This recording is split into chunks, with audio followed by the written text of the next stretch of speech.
Greetings from our team at Robare Jones Wealth Management. This is Jack Jones, the managing partner, with our October monthly market update.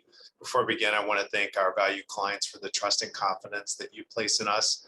The very best part of our day is time spent directly serving you.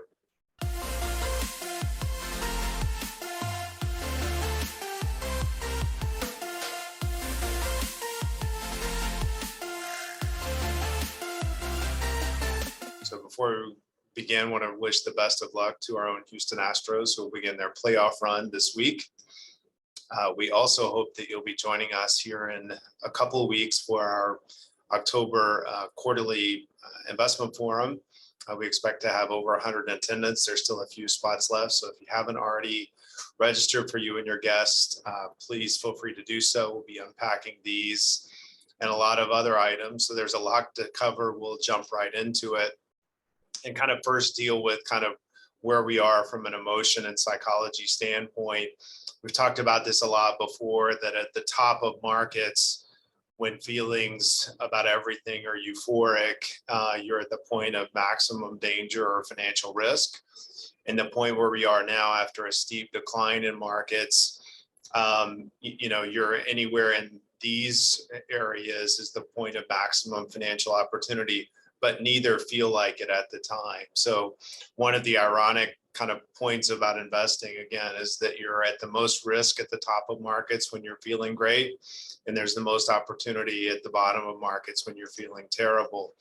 Speaking of terrible, here's kind of where we are just in terms of overall market. So we sit at around this number on the S&P 500, which is an over 20% decline since the beginning of the year, still above where we were pre-pandemic, but a pretty significant fall thus far year to date. This is a chart that we talk about a lot, which just shows kind of the average intra-year decline. The low point this year was down 25. We sit down about 21 as of the date of this recording. So here's kind of the bad news, good news.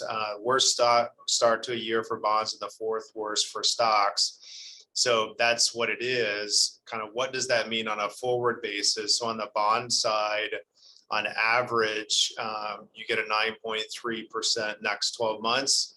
And on average, on the S&P 500, about the same, just under 10% over the next 12 months. Volatility has picked up. That doesn't surprise anyone. We've had 33 days where the S&P 500 was greater or less than 2%. What's interesting about that is the 15 of those days were positive and 18 were negative. Oftentimes those are clumped together, which makes timing your way in and out of those extremely difficult. So midterms are going to be all of the subject matter about 30 days from today. So what has that been in midterm cycles prior? During midterm election years, on average, in the fourth quarter, you see a 6.5% return.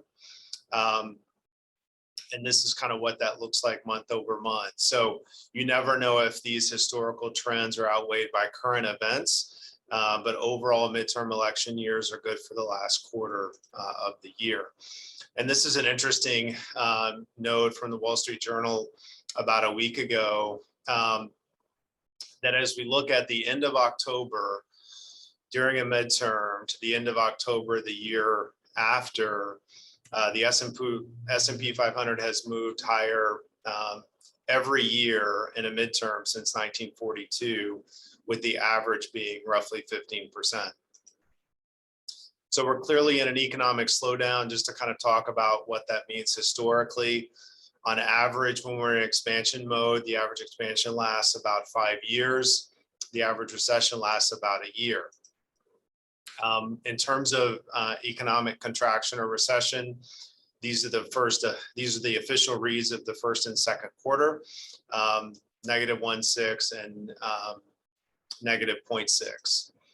The consumer driving the economy means that kind of how they're faring matters.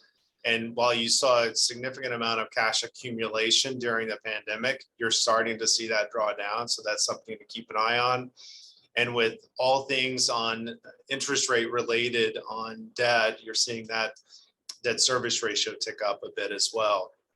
So let's assume that we're in a recession or we will be in one soon. What does that mean for stock market performance? This is 3 months before, during, 1 year, and 3 years after. So what you kind of see with this is the markets have already priced in much of the damage before you actually enter a recession. And there's some hopeful signs 1 and 3 years after recessions going back to 1929. Inflation is the key thing that the Fed is, with rising interest rates, trying to cure. It remains stubbornly at 4-decade highs at over 8%. We'll get a reading this week that will kind of tell us where we are in the most recent month on a 12-month basis.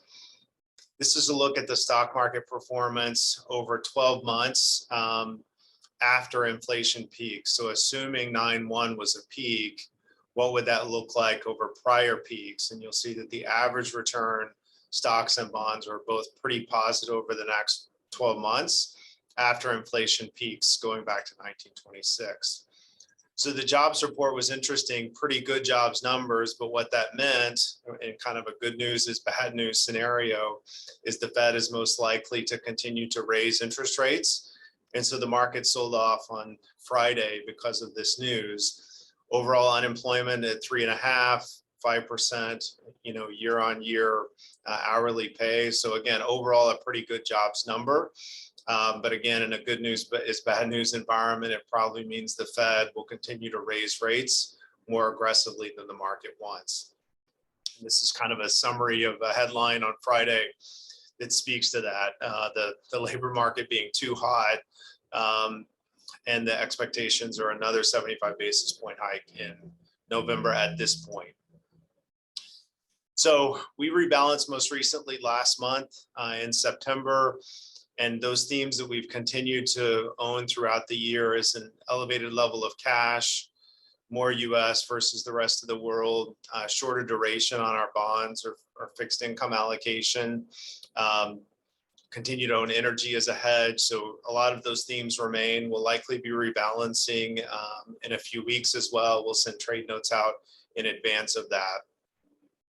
Just to kind of summarize this, if we take a much longer view, going back to 1926, we shared this data point before, but that there's 71 positive market years and 25 negative, and every one of the 25 that's negative, including this year if it remains negative throughout the calendar year, are painful and difficult to go through.